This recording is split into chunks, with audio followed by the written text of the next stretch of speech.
Hey everyone, it's so fun to play Led Zeppelin's Moby Dick riff funky like this, and in this video we're gonna learn about it and see how it works in different keys. As you may have noticed, I'm playing this riff in the key of A, not the original key of D. The reason for this is that you don't always have to stick with the original pathway. What's actually better for your skills is transposing these riffs and licks whenever you want. It boosts your fretboard confidence and helps you discover interesting shapes and variations, making the guitar playing more fun and creative. So let's jump right into it. This riff follows the classic 1-4-5 blues chord progression.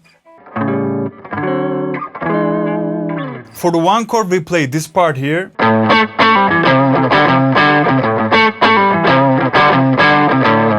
For the 4 chord we play this part, which uses the same shape.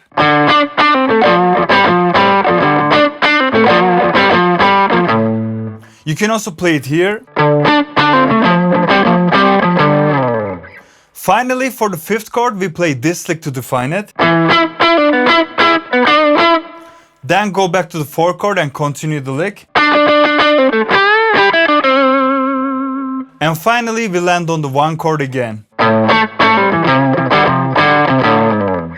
We'll use the A minor pentatonic scale for this riff. And use this shape here.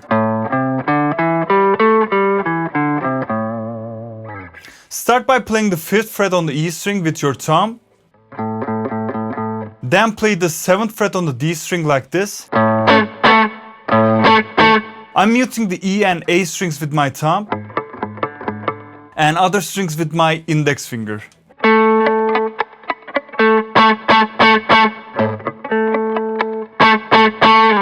I never rely on my right hand to mute the strings here. My right hand stays free and relaxed. Then we do a pull off to the 5th fret on the D string. It's all downstrokes with the right hand up to this point. Next we play the 7th fret on the A string with our middle finger.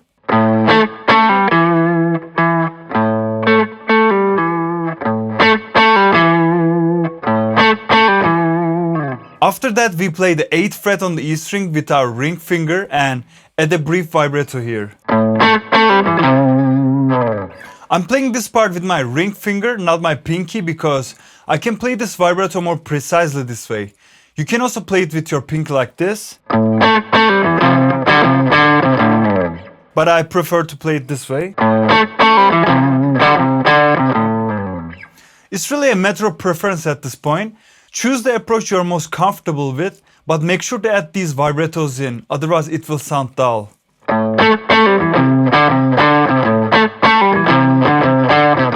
You need to give it character by hitting the strings hard and adding those brief vibratos in.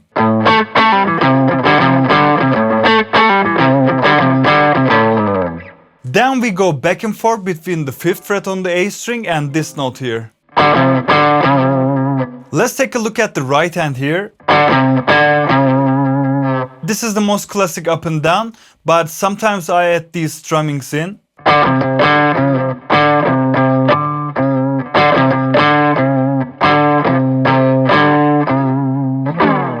And this is the main riff that we are going to loop over and over again. When you start again on the 1st note, you can play it twice like this. You can also add this 32nd note strummings here.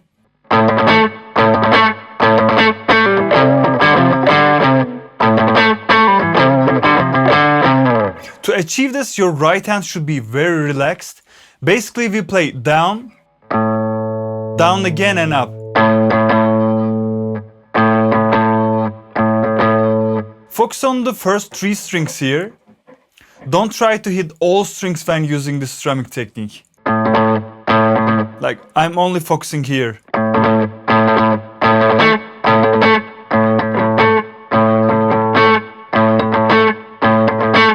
So we've locked in the main shape of the riff now.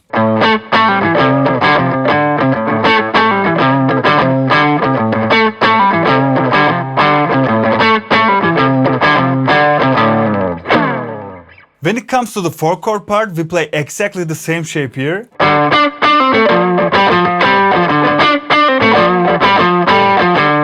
Like, we start to play the D minor pentatonic here. Because it's the 4-chord of the A. And also we have D here. So we can play this riff here.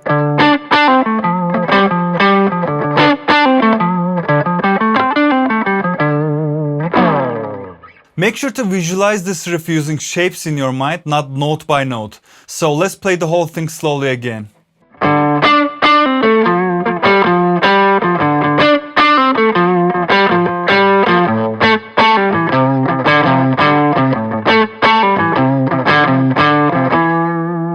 Next we have this lick for the 5th chord. It's a simple lick, but we use string muting techniques to make it more interesting and funky.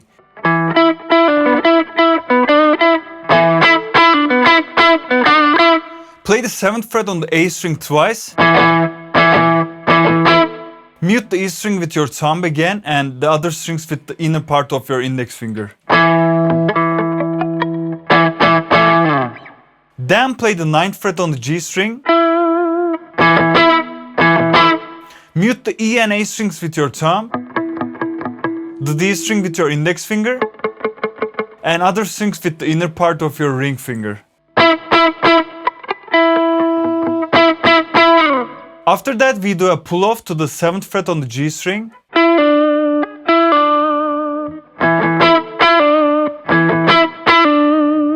Again, I'm not resting my right hand while playing these licks. Next, we play the 9th fret on the D string with our middle finger. I'm muting the strings the same way as before. Then we play this here.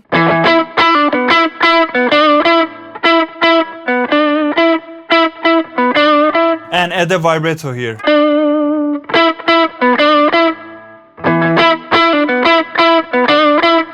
Let's check out my right hand.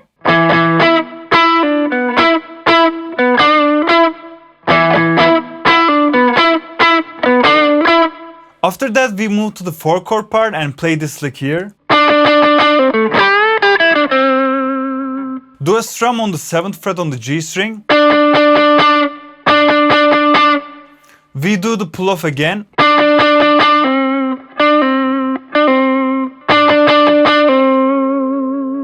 Check out my right hand. Finally, we play this lick here. For this part only, I'm using my right hand to mute the strings. Because we start with the raking bend on the 8th fret on the B string. Use your palm here. Then play the 5th fret on the B string like this. And finish the riff by playing the 7th and 5th frets on the G string. We add a vibrato on the final note. So we got this whole lick down now.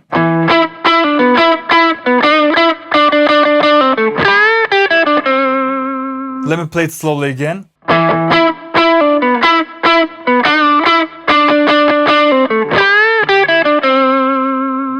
Also, you don't have to play this lick for the 5th and 4 chords. You can easily continue playing the main riff by defining the 5 chord like this.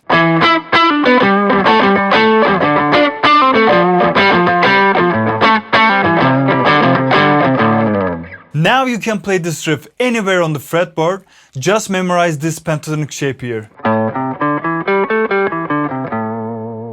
Place this shape on the note that you want to play. Play the 1st chord here. If you move it below, you will have the 4 chord part, which is the same shape here. And for the 5 chord, you just move 2 frets above. and go one below, and you will have the 5 chord here, which is the same shape.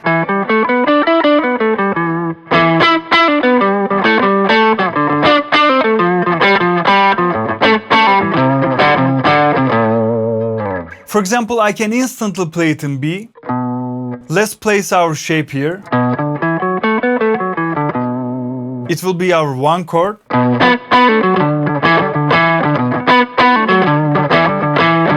Our 4 chord is below.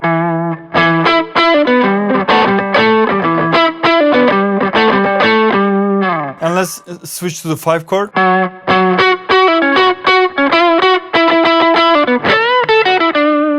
So the shapes are always the same. Like if we move to the G,